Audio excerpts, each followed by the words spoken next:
Hello, once again. Welcome to this channel. Today I will take up the poetry, A Thing of Beauty, which is in Class 12 Flamingo book, CBSE English Core. So here I will explain you the poem. A Thing of Beauty is written by John Keats. Now, John Keats, the lifespan of John Keats is 1795 to 1821. He was the British Romantic poet, and the Romantic poets are wrote in the 18th century, and they were the five famous Romantic poets: William Wordsworth, Coleridge, P.B. Shelley, John Keats, and Lord Byron. So John Keats is also one of the Romantic poets. Now these Romantic poets wrote poems on nature, the beautiful nature. So this particular poem, which is in your course, is an excerpt from his poem Endymion, that is a poetic romance. So what is the name of the original poem? The main poem, it is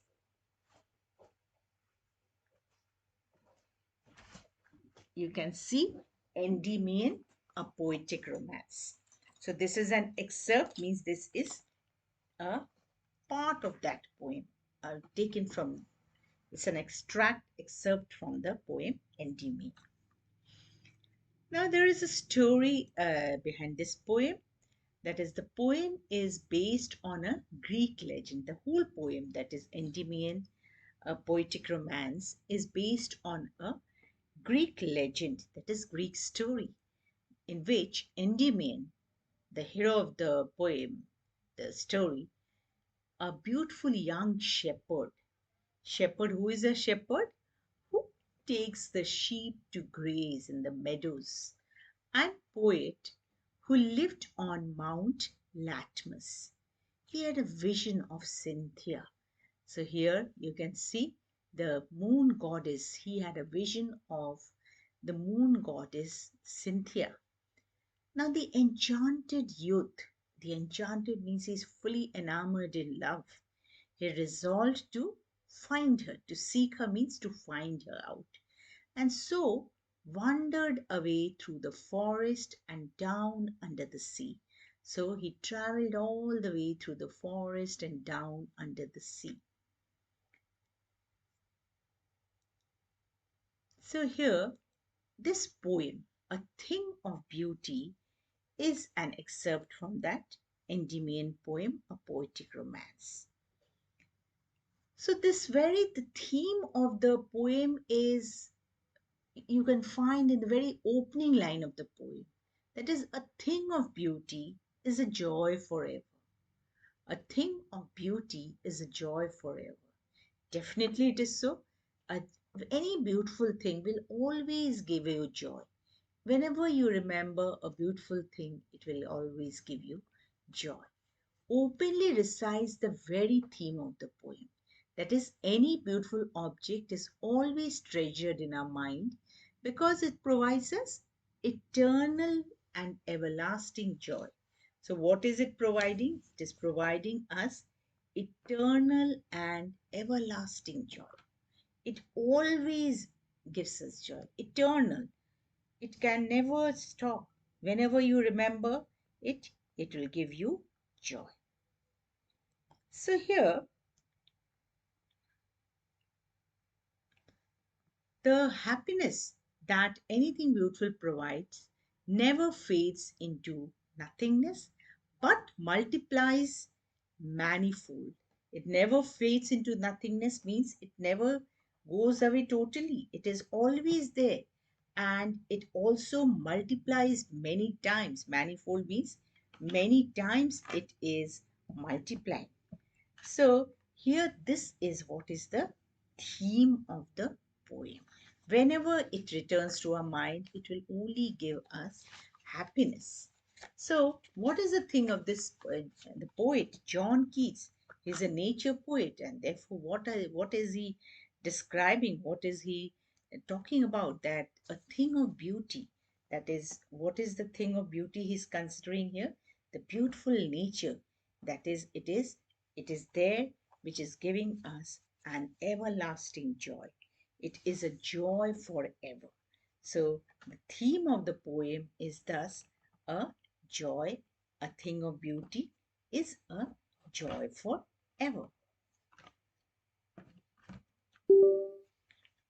So here you see, we find here the now the poem. Let us do.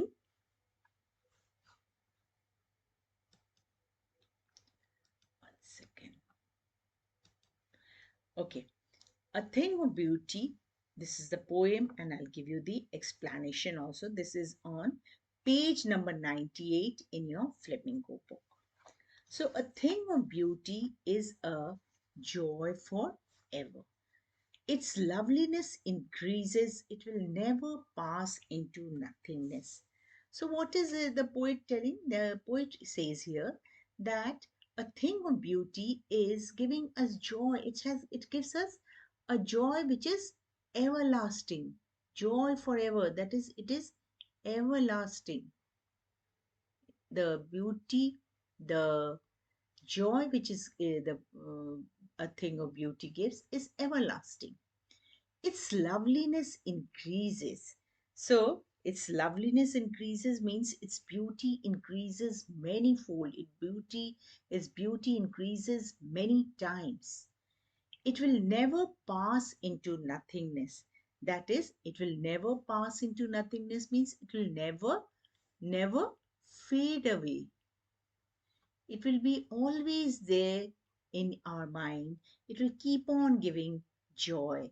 It will keep on giving happiness, but will keep a bower quiet for us and a sleep full of sweet dreams and health and quiet breathing. Therefore, on every morrow are we reading. So, here, what does the poet say? The poet says here that a bower. Now, this thing of beauty is just like a shady bower. Bower is what? Branch, yeah? Shady branch, all right? Which gives shade, which gives coolness. So the thing of beauty is such a beauty that it is just like a shady branch where we can sleep under it. That is, the memory of the beautiful thing will make us sleep, and can have sweet dreams. And that beautiful thing, that beautiful nature, actually, the poet is conveying here nature, which is a joy forever, gives us beautiful dreams, health, and quiet breathing. That is, quiet breathing means it gives us a very healthy lifestyle and the beautiful nature. Therefore, on every morrow are we reading. So the poet says, therefore, on every morrow, that is every new day, what are we doing? We are reading. Reading means, reading word is encircling. All right. So what are we doing? We are encircling, or we are having all the beautiful things, we are binding them in a garland. Then in a beautiful garland. I hope you all are understanding.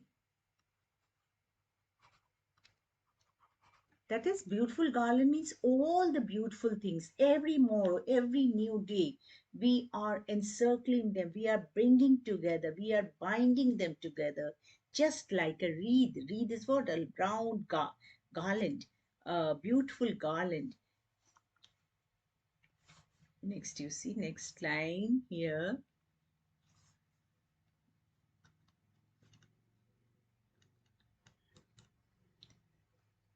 So here it is. Okay, here are we. So Here we just let me pick up the literary devices. Now, the literary devices are also called poetic devices. That is what devices the poet has used in the poem. The first is the rhyming scheme. The poem's rhyming scheme is AABB. That is forever, never, keep, sleep. Now, I will tell you how to see. Here we are. Yeah.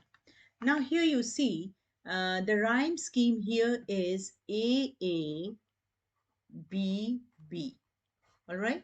So A forever, if you make it A, then never is rhyming with it A, keep is B, sleep is B. A, B, B, and breathing and reading can be C, C. So rhyme scheme is what? When you are rhyming, when you see the similar sound, you put the rhyme scheme this way. Next, we see. So here, the AABB and then reading, sleeping again can be CC. Alliteration.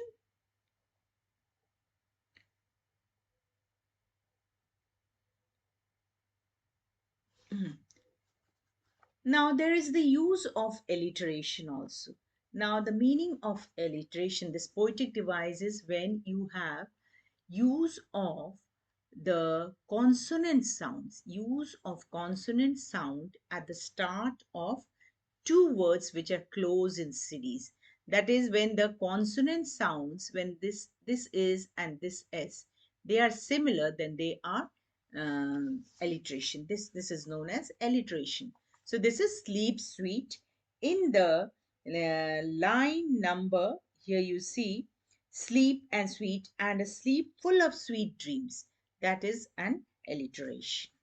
Now there is also an use of metaphor.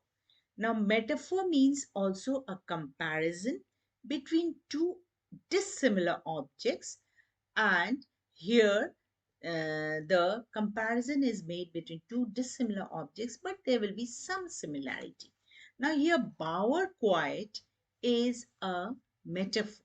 Now, this Bower quiet is the what? The quietness, the calmness of the bower, that is the shady branch, is compared to the calm effect of a beautiful thing.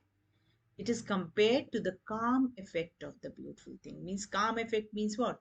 When we are very calmness is there, very quietness is there. That is called calm effect. Next, we come to the next stanza. A flowery band to bind us to the earth. So, what are we reading? We are reading a flowery band, that is a wreath, a kind of garland, which bind us to the earth. That is a beauty. A thing of beauty is a joy or is a kind of happiness. And every morrow, what are we doing? We are reading. That is, we are connecting ourselves with all the beautiful experience which are just like the flowery band and which bind us to the earth. So the beautiful things of nature, they are what they are?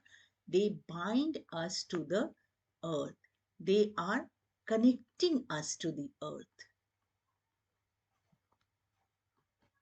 Spite of despondence, of inhuman dearth, of noble natures of the gloomy days, of all the unhealthy and over darkened ways, made for our searching, yes, in spite of all.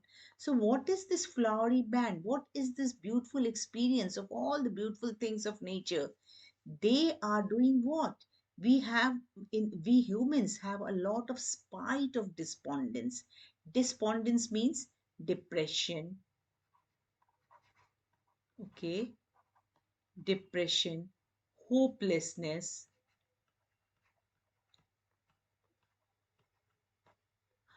of the inhuman dearth. So, what is the inhuman dearth? The dearth means the scarcity. Dearth is the scarcity. Scarcity created by the inhuman activities. What are they doing? What are they bringing? They are bringing depression of noble natures. What is the dirt? There is the scarcity of noble nature, that is goodness. Of the gloomy days, there are gloomy days of human beings, of all unhealthy and over darkened ways. Unhealthy ways of human beings, over darkened ways means all the over darkened means here means all kinds of bad things, all kinds of evils, all kinds of vices happening in the human society.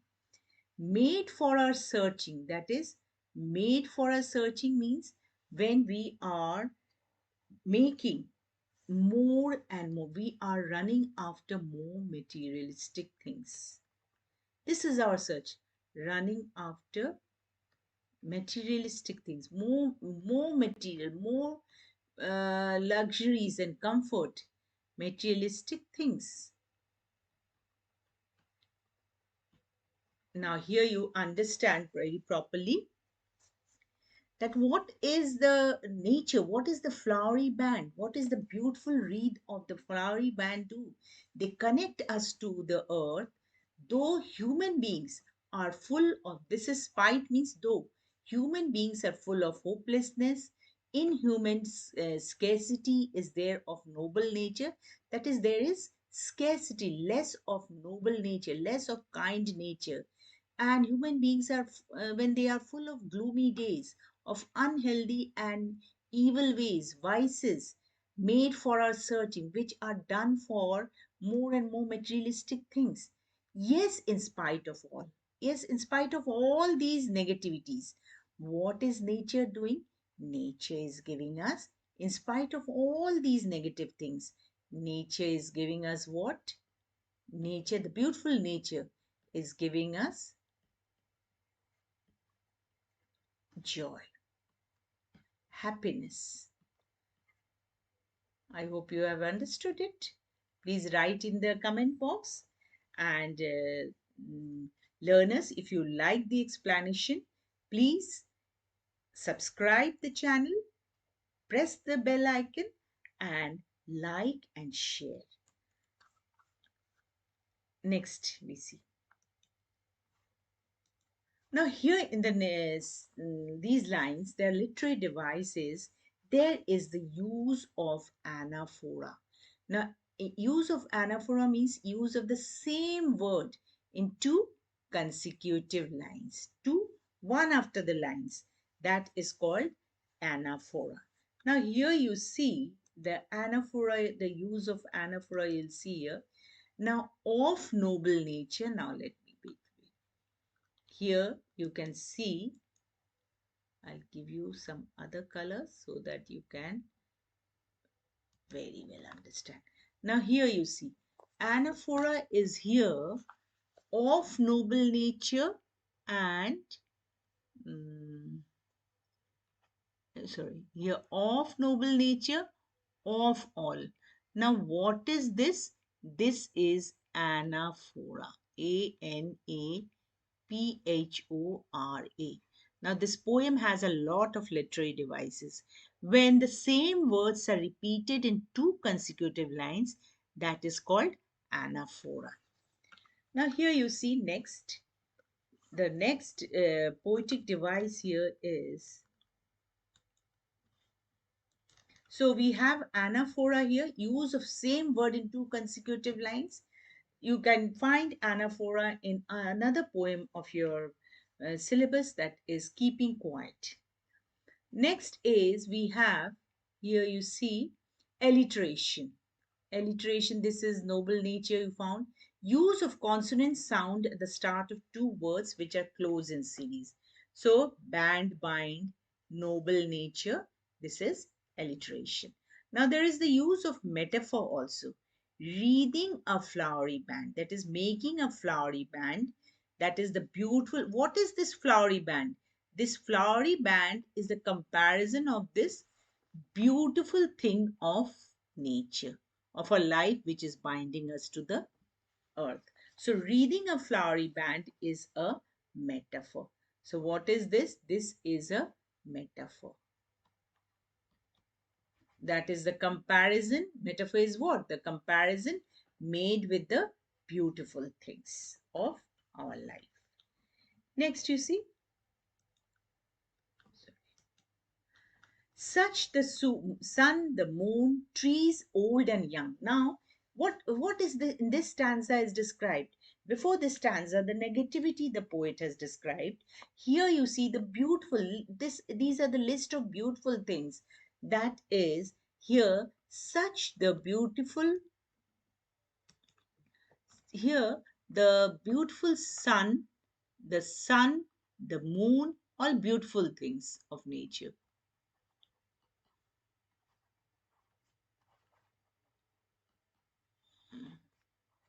Things of nature. So the sun, the moon, trees old and young, sprouting a shady boon. So what are they giving us? They are bestowing a shady boon. That is, they are coming as a boon, as a blessing. What the sun, beautiful sun, the moon, trees old and young, sprouting a shady boon for simple sheep. That is, for simple sheep means for innocent life. For simple sheep is compared with the innocence. That is the innocent sheep which only gives beauty. When we see such things, we see beauty. And such are with the green world. That is, what is it? The beautiful green world, the exquisite green world they live in. All these beautiful nature lives in a green world which is soothing to the eyes, and clear rills. Now, rills means streams. Now, what the streams are doing? The clear streams that for themselves are cooling covered. What are the clear rills? What are the streams? They are just like a cool shelter. Covert is cool. Covert is a shelter. All right. In the make against. This is against the hot summer season. So, what are these clear rills doing? The clear rills are just like a cool shelter against the hot season. That is, in the summer months, these are really a cool shelter. The mid forest break. What more beautiful things are there? The mid forest break, that is the forest in the forest area.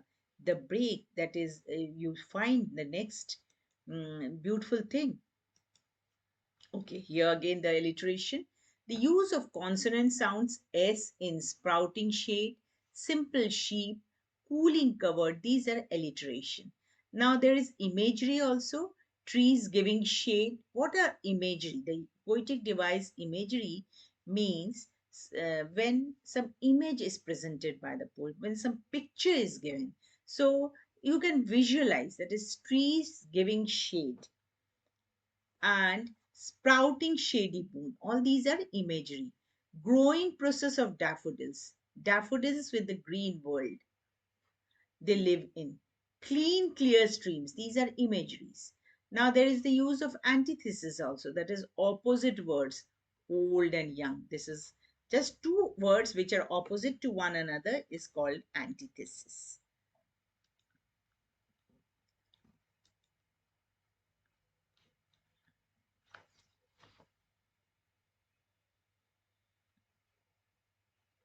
And such are, here you see one word is missing. Such are daffodils.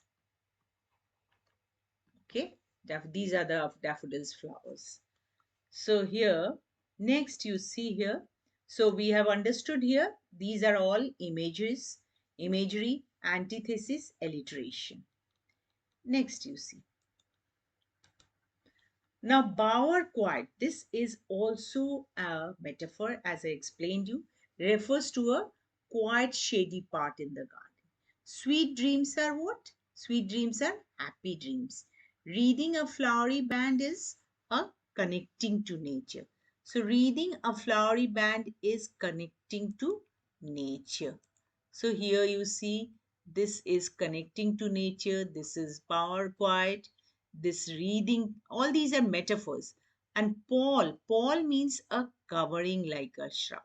a cover. So what is the nature doing? It's just acting like a pall to all the despondence, to all the scare, dearth of noble nature, gloomy days, unhealthy and over darkened ways. That is a pall. That is it. The nature is a kind of a pall. It covers like a shroud. So the pall is a metaphor. Next, you see, rich with a sprinkling of fair musk rose blooms, and such too is the grandeur of the dooms. So, here, what is the grandeur? Grandeur means splendid, splendor, or you can say it is the splendor or the charm. Such is the grandeur of the dooms. That is, here, the grandeur means the charm. Dooms means what? The different the different kinds of uh, the depression, the death of the mighty soldiers, mighty dead. We have imagined for the mighty dead. So the dooms, the different kind of sadness which are created by the mighty dead means the strong soldiers who have died in the battlefield. So, the strong soldiers, the valiant soldiers, all lovely tales, that is, the lovely tales of those mighty dead, those martyrs, those who have been killed for the country, those mighty dead, those lovely tales that we have heard or read. So, what are these? All these, see, all these rich sprinkling of fair musk rose blooms. Now, these musk rose, this is a musk rose, small roses, beautiful roses. They bloom in the forest area, in the mid forest. And the grandeur, the charm, the splendidness of the stories of the mighty dead, stories of the soldiers who have died for their country that we have heard or read. All these are giving what? These are all giving us a lot of, these are all giving us what? A lot of influence. These are giving us a great influence. They are giving us a lot of energy to live on in our life. All the stories of these mighty, they are just like an endless fountain of immortal drink.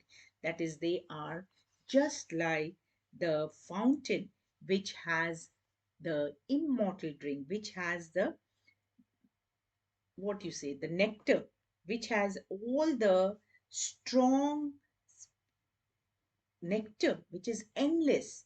The stories of the mighty dead, the sprinkling fair musk rose, beautiful nature's bounty, the grandeur, the dooms. Doom means the death which these martyrs have to face for the country. These lovely tales are giving what? Which we are reading or hearing.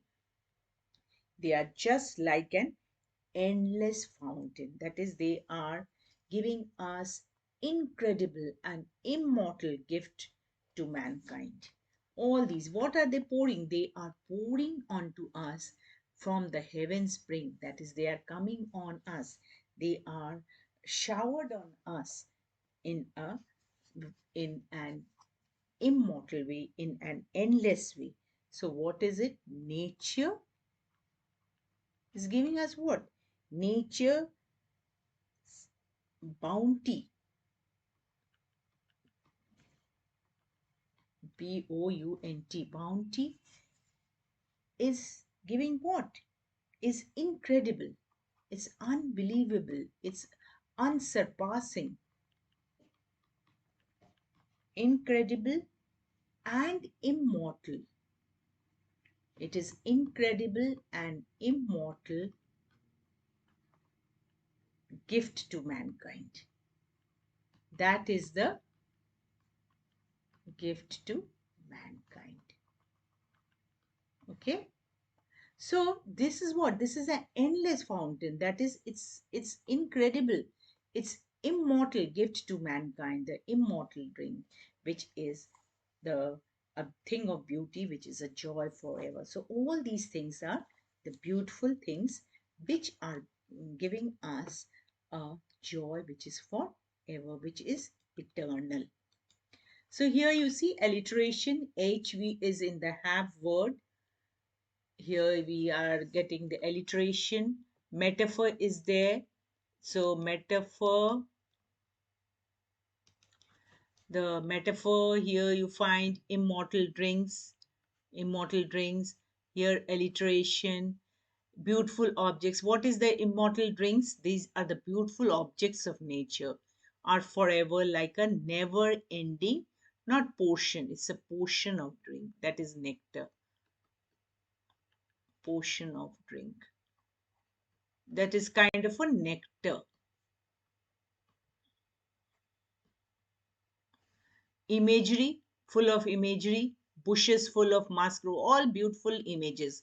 Sprinkling of fair musk rose blooms, books describing valor of the fighters, which we hear and read, God providing us with the best things that is pouring from heaven's brink. And of course, there is the use of inversion also.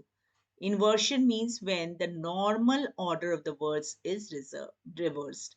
That is, are we reading a flowery band? Means, that is, it should be we are reading a flowery band, but at times poets use inversion to bring the effect of the poem in the poem. So the normal should be we are reading a flowery band, but the arrangement is here how it is. Are we reading a flowery band? So these are the poetic devices in this. And next is the metaphor. You see, we have done this bower quiet, sweet dreams, Paul. So I hope you have understood the poem. And um if wherever you have any doubt, please write in the comment box. And I hope you like the explanation. Please remain updated, and I will soon come with my next video. See you soon.